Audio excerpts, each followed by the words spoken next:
Hey Squishies, back again with another vlog. This time it's a Steven Universe episode. I still can't figure out how to count these. Rocknaldo. And I loved this episode.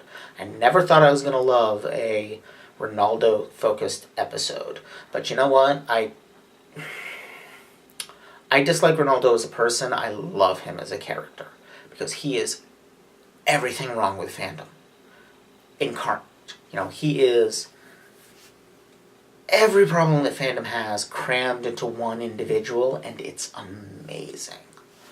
And this episode just lays that all out. We've seen it before with his paranoid thinking and his intrusiveness and his self-centeredness and so forth, but now it's just bam. He's the guy who walks into a fandom and immediately tries to make it all about him. The guy who is personally excuse me. The guy who is personally affronted when a show goes in a direction other than where he thought it should go. The guy who creates a ridiculous gemsona. Did they actually use the word gemsona in this? I don't think they did, but that's what he did. The person who creates a completely ridiculous gemsona, who yet has the gall to complain about how other people do their fandom. Freaking Bloodstone. It obviously couldn't go this way because of the rating of the show and so forth, but it's pretty obvious naming him Bloodstone that the idea of the crushed gems in his blood and so forth is supposed to at least call to people who create violent, grim, dark versions of stuff where it really doesn't fit. I'm sure there's violent, grim, dark, rape-filled Steven Universe fanfiction, because there always is. I know for a fact, because I've read some of it, that there's some of that crap for My Little Pony. And it's why would you do that for a light, happy, fun show? And I mean, Steven Universe is not always a light, happy, fun show. It can get into some pretty rough emotional territory, but it's still overall an optimistic view. An optimistic, positive worldview. Why would you subject that to grimdark when there's so much grimdark that you could write grimdark fic about? I've never understood why some people have that impulse. The only thing I can kind of get at is that it's almost always male fans who are either out of the age range or either they're watching a show that the primary demographic is younger, or they're watching a show where the primary demographic is female, or both. And I think for an adolescent boy, and let's face it, most nerds never stop being adolescent boys, violence is masculine and adult. And therefore, violence, grimdark, these things feel manly. And so by inserting them into something that's not manly, like Steven Universe, My Little Pony, all those sorts of shows, they feel now it's okay for them to like it, because now it's manly. Yay, fragile masculinity. But that's exactly the kind of fan that Ronaldo is. He's the kind of person who comes in and immediately makes it all about him and his feelings and making him feel good. And, some of the stuff he says, the stuff he says about Connie, I have heard people say that so many times about female fans, and it's disgusting. Because most fandoms were built by women. So to say that the only reason a woman would be in the fandom, like the number of fandoms that were not originally female dominated is really small. Um, it's mostly just comic books and computers. And even those, like, the gender divide on video games in the 80s was 50-50. The gender divide on comic books in the 50s was 50-50. In terms of, like, readership, ownership, that kind of thing. But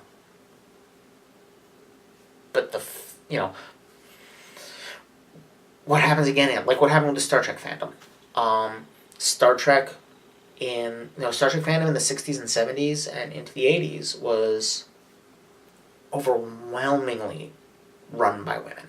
Women edited the fanzines. They wrote most of the fan fiction. They organized and ran the conventions.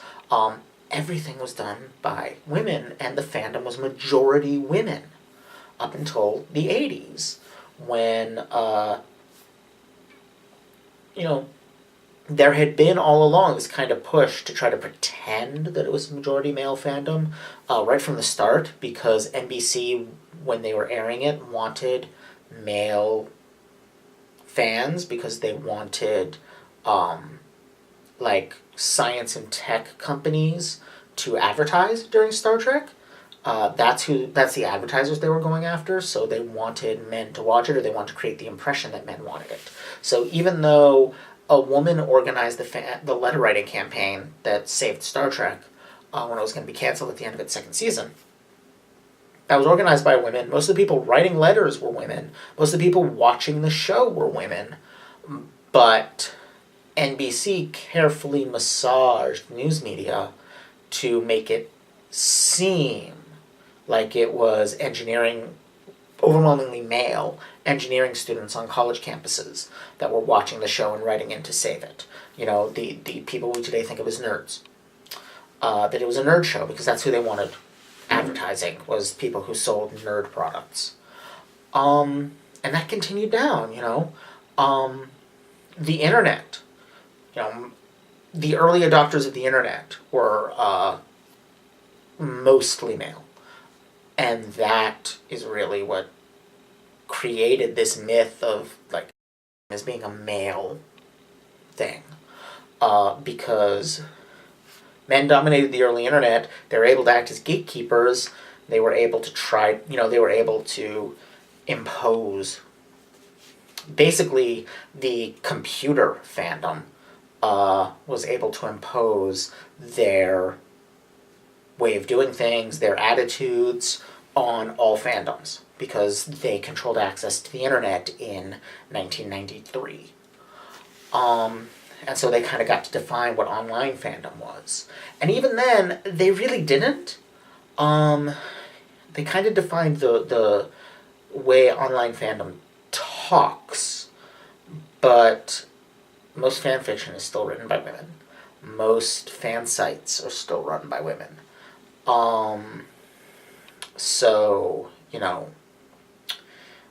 basically the point I'm getting to is the next time somebody says, oh, so-and-so is just here because they're someone's girlfriend, fuck them. They are garbage. They don't know what they're talking about, and they're the fucking worst. And fandom needs to get its shit together and tell those assholes to shut up. Because fandom doesn't belong to them. They are welcome to participate as long as they behave themselves. And that's exactly what happens with Ronaldo, and it's great. Steven finally really just accepts and states that there is a limit to love and acceptance, because you can't create a space that's safe for everyone, because a space that's safe for assholes is automatically unsafe for everyone else. By definition, a space that is safe for misogynists is not safe for women, and vice versa. So it's not a question of making a space that's safe for everyone, of loving and accepting everyone. It's who is worth loving and accepting, who is worth keeping safe. And the fact of the matter is, as he behaves right now, that's not Ronaldo. Even after all this is over, and he's, trying to make amends, and he does seem to be genuinely trying, and that's great, but he's still incredibly self-centered. He still makes it about himself, and he still makes himself try to come out as being somehow noble. He's the ultimate outsider. Oh, his suffering is so great. Ronaldo is, as always, full of shit. And I love that the show doesn't shy away from depicting that. It's that empathy versus sympathy thing again. We get to see how Ronaldo feels. We get to see, he's genuinely hurt by Steven's, by being rejected by the Gems. He genuinely knows that he did wrong. He genuinely wants to do better. And we can see all of that in him, but at the same time, there's nothing saying, therefore he's right, or therefore it's okay. He isn't, and it's not. And the show doesn't shy away from showing that. And so that really makes me love this episode. Because obviously he's nowhere near that extreme, but there's kind of a spectrum that runs from the Ronaldos of the world to the Kevins of the world to, and then we combine the two, when you get someone who's got Kevin level entitlement instead of merely Ronaldo level entitlement, and also Ronaldo level nerdery. When you combine those two, you get freaking Gamergate. You get the freaking alt-right, which, nobody wants to talk about it, but that grew out of fandom. That came from nerds. It's on us. We created that. And it kind of makes us responsible to take it down. Or at least take a good, long, hard look at ourselves and how we created something like that and how we can make sure that that never happens again. Because that's another good use of empathy.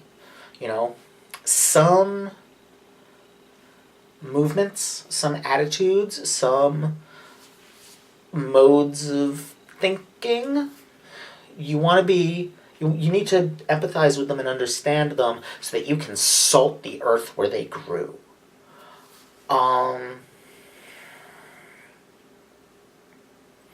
That's a little more extreme than what needs to be done with Ronaldo. Ronaldo is redeemable. He's trying. He wants to be better. He shows that he wants to be better.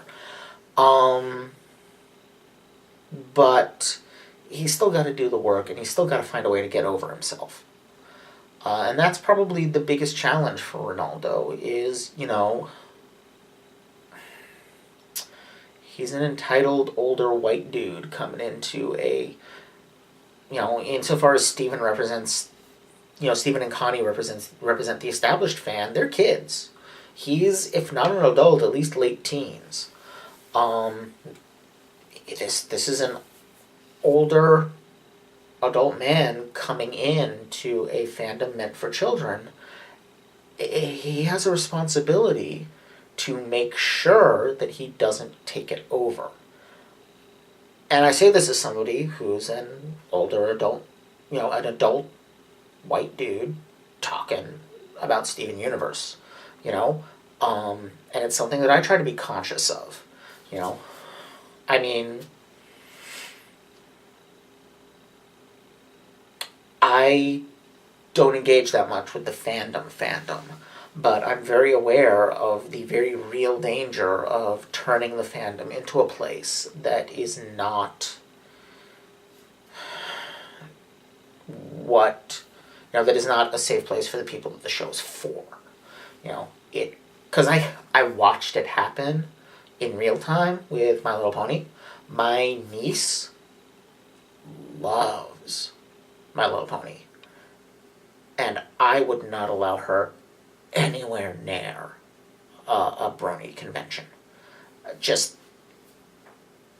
And I say this as somebody who, I have some friends who consider themselves bronies. I don't. I kind of did at first, but as it came to me what it ended up meaning, and I realized like what a bad idea it was to name a fandom after maleness, and the bad directions that almost immediately started to go. I stopped considering myself that. But you know, there's good and decent people among the bronies, but the culture of the fandom as a whole is a nightmare. It's a mess. It's nowhere near the worst fandom because, you know, Gamergate and the puppies exist.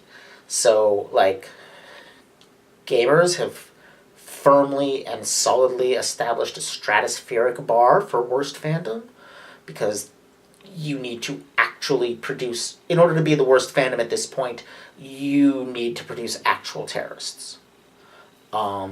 Because some of the stuff Gamergate got into is basically terrorism. And, like, the puppies never got to the point of terrorism, but they definitely helped create a culture of support for fascism. Gamergate did too. So science fiction fandom and gamers are, like, way up there. Bronies aren't anywhere near that level. They're typical fandom awfulness, which almost all fandoms have. But that's my point. Is we need, you know, if we're going to be fans, we need to be aware of that. We need to be not Ronaldo. And sometimes it's a struggle to not be Ronaldo. It's really hard not to make everything in your life about yourself because you're the center of all your perceptions. You're the center of your world. But so is everybody else. And you gotta remember that. At this point, I guess I'm sort of ranting incoherently, but that's just because this episode touches so elegantly on things that I feel like fandom desperately needs to hear. I feel like every convention should have a mandatory for all attendees showing of this and that one episode of Bob's Burgers, The Equestronauts. Certainly every convention where adults or older teens are consuming children's media needs to have a double feature. Like, these should be mandatory viewing for all nerds, basically. Yeah. That's about it. So, see y'all next time. Bye.